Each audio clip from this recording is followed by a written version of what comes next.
I was just sitting here thinking about the cultural differences and how funny it is, like if you don't take it personal, how funny cultural differences are, right?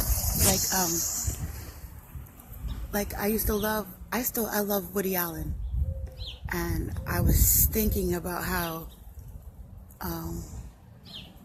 in the inner city, like say if you're in New York or Boston or Philadelphia, anywhere that's packed with people that are in the struggle, to pay their bills and stuff, the daily life struggle. Or just in the city in general. I'm messing up my own visual here. The intellectualizing is considered whining and not acceptable. Like nobody wants to hear you turn the wheels and rationalize it out. And that's why I was equating it to Woody Allen. And I was gonna just type one of those little cute quotes that are a clip of a finished thought, but I thought that I would give it a shot and just, instead of commonizing it, I would tell you. And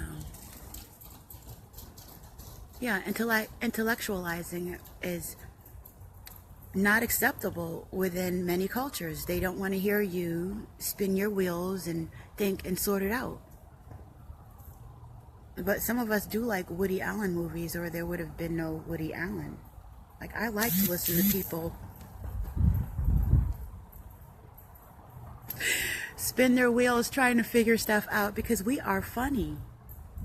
And that's how you get stuff done. But look at our culture now, where figuring stuff out and intellectualizing just isn't cool enough. It's not sexy enough. People don't have time for that. America lives on what? We're Dunkin' Donuts. We're drinking our coffee. We need a lift up. We got to go so much. We need our caffeine. We need our Ritalin. We need a lot of stuff, We need a lot of stuff. And then we go to somebody else who's had the time to figure it out, and we say, what does that mean? Or what do I do about that? And we're all like, because we've been going. But that person that we go to, hopefully they were more like Woody Allen and not like somebody who just read a book and then they're just regurgitating something that they read. That was one of the worst things when I went to counseling. I started to research psychology because when I went to therapists, they didn't know what they were doing. I got into psychology and sociology because I got turned away. My freaking jacket was so freaking fat for the psychology department that when I went to find somebody to help me, to talk to me, help me sort out my life, they would turn me away. They would turn me away, and then the ish was so funny that the counselors or the places that gave me the referrals to find counselors were like, WTF, I don't get it. Why would they turn you away? I was just trying to figure out what was going on. Why were they turning me away? Why was I intellectual enough where I would be problematic for you, where you can't feed me your regular stuff, you can't help me, and I can't help myself? I was just trying to figure it out. So little characters like Woody Allen were helpful to me. I'm trying to think of some other ones. It wasn't until later on in life that I ran into Dr. Francis Scott Wesley and Dr. Blair, listening to characters like Valentine and Hemet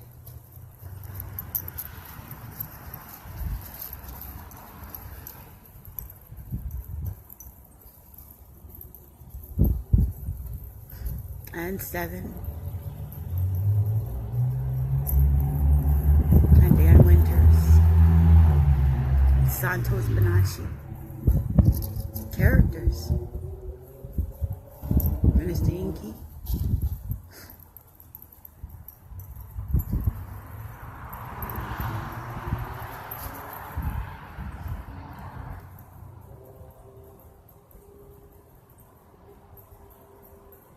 I was trying to think of someone else, but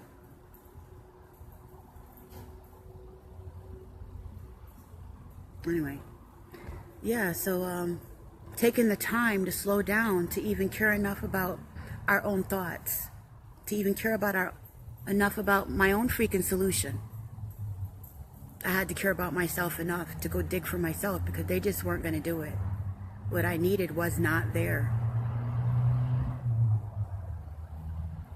The depth that I needed to get to the bottom of this stuff that I was inflicted with wasn't there.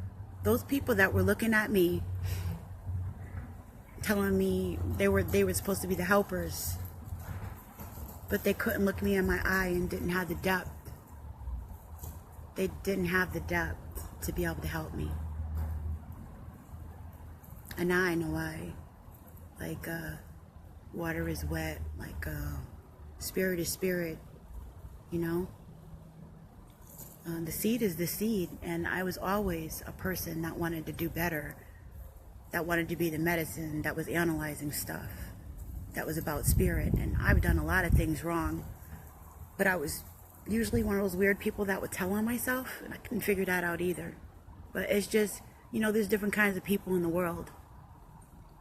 And so anyway, that's why I liked characters like Woody Allen. And so I was thinking about how we damage ourselves. Really, we damage ourselves greatly in our cultures and in our communities when we don't allow for the thinkers to be cool. We don't allow it to be cool to think, to have brain farts, but it's cool to just fashion, you know, the exterior, what I own, what my bank account looks like, what I regurgitated from somebody else's book, not how I incorporate those things within my own life. The depth, the realness of it all has always been important to me. Hey love, Miss Hotness. Miss Hotness, another personality. Man, when you're trying to hold on to the concept of love between men and women, and you really don't know what that whole thing is about, that deep intimacy, we're on that level. So my life has been totally different when it comes to the mating kind of love. Now when I say I love you, and I mean it. In the same way that I'll rip myself apart and turn myself inside out to love myself, I have the capacity to allow myself to do that for you too. Ooh, my lips are dry. You see that, Miss Hotness? But about Miss Hotness, her poetry is smoldering hot. And there's days when I would go on the internet and I'm like, I just wanted to think about passion and love between men and women in an intimate way. Totally different. Thank you. Thank you for telling me I'm beautiful. Light draws to light. Miss Hotness' poetry is beautiful. And the reason why is because it came from her spirit. That's her character, her nature, is to share her poetry, hot, smoldering poetry. And I would be so mad. My life is not like that. And she's sharing this passionate stuff about her world, whether it was happening to her actually or not. I'm like, the way she's writing, it had to be happening. And even if it wasn't, it was here, and it was here in her heart. And she held on to that male-female tango, beautiful thing that we do. Yes, it comes from the soul. And even if I wanted to stay angry because my world wasn't like that, her thinking and her personality, she found a way to channel it through her poetry. And I was able to find that. And It was a while that I just sat there and read people's love. And I wrote about my own, and I shared ether sex with people in the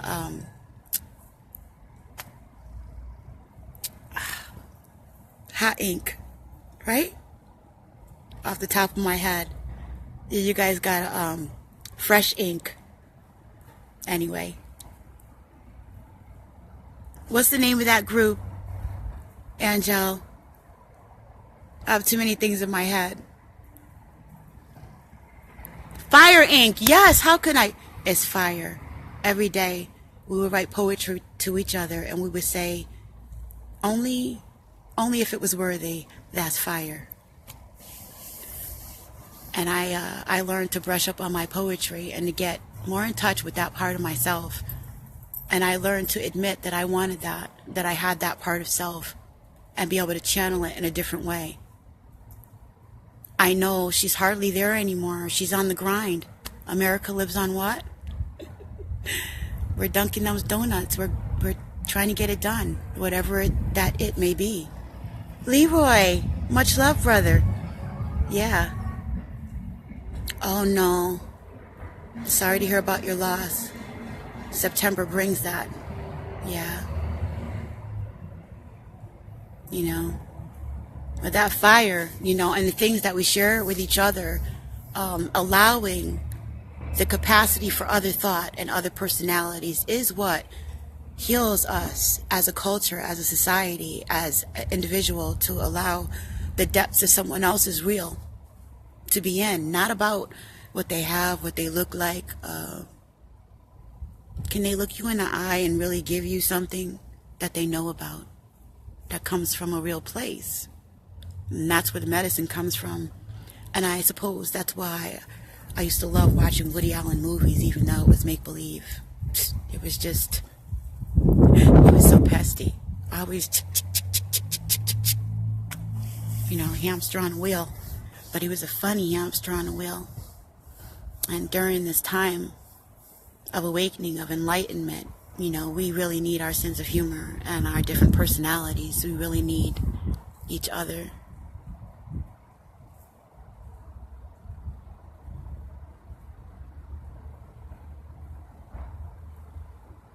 There's people I don't talk to out of love for myself. There's people I don't talk to out of love for them, because I don't know how to be polite to them, because they're just not saying anything I want to hear or that's beneficial or helpful. And that would really make me angry. So rather than, if you don't have anything nice to say or kind to say or beneficial to say, don't say anything, especially if those people are not willing to hear you. So I call people brother, and I call people sister. And I tell you that I'm your sister. And I mean it. I mean it. I have brothers and sisters I do not speak to. I got a ma I don't talk to. I love them. I know of the struggle. I know, if you've watched my videos on YouTube and stuff, very aware of what's going on right now. Sometimes there's nothing that you can say up close and personal. Sometimes all that you have is just to be yourself and to love people from afar, because that's where they are, and just a matter of respect. A matter of respect for myself and love for myself, for all that I've been through and that I know, and where we're going and what we need to do for one another. So it's not phony. You know, you can see things and not say everything that you see. You can feel things and not say everything that you feel. And you can share some of it and try to intellectualize it. We don't know the difference unless there's a platform for it. And it's time that we make a platform for these things within our community, for them to become a part of our culture, in the same way that Woody Allen was a part of the Eurocentric culture that was very prevalent in my life when I watched television. When I was looking for things that said that was part of me, and I was looking for personality, intellect, truth, character, realness. Yeah, it's true. I love them.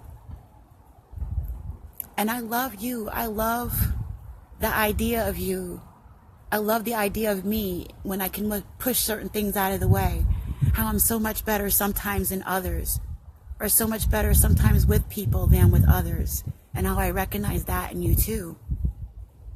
And how if I really want true, I gotta give you that space to do your thing just the same way that I want respect to do mine. The acknowledgement that we ain't all gonna jive together.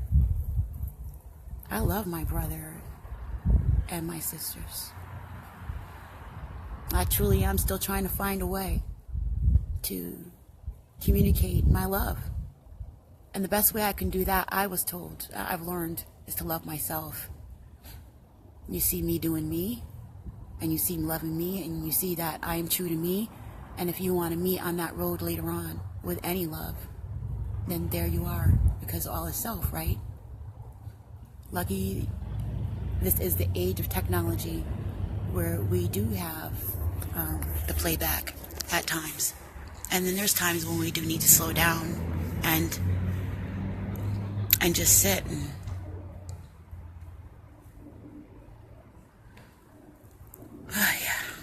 take a deep breath and reflect, right? Like, what are we doing? Where are we going? What does it all mean? Just be. Just be your own beautiful soul, whoever you are. And that is the connection that we're looking for. Not no carbon copy or something you regurgitated or something somebody told you to be. I got really enough of that. But when I see you, your realness, there's nothing more beautiful than people just being themselves, even from afar. Being true to themselves. And allowing you to be true to you, giving you the space. Sometimes it just be like, yo, thank you for giving me the space and not calling me. Thank you for not doing the text message. And in other times, it's like, where are you? But who are we to be the yo-yo, right? That's up to the realness, to universal law, to the laws of attraction, to spirit, to the real. No more puppeteering, just the real. And so, I was just sitting here thinking, I was actually playing with my, it's been a while, you know, finally got a little warm, and I got my feet in the, just out here chilling. I just wanted to relax and just, I love it when I have those real moments, and the words come. And the words come, and they come, and they come. And if I'm lucky, sometimes you're there to listen to me. So thank you, family. Marcia? Alright, so this is Red Jeff and Howard Ra, your sister, Regina Elizabeth Frazier, Gaddy, and Howard, presently. Raw as in real. Much love to you. I'm out.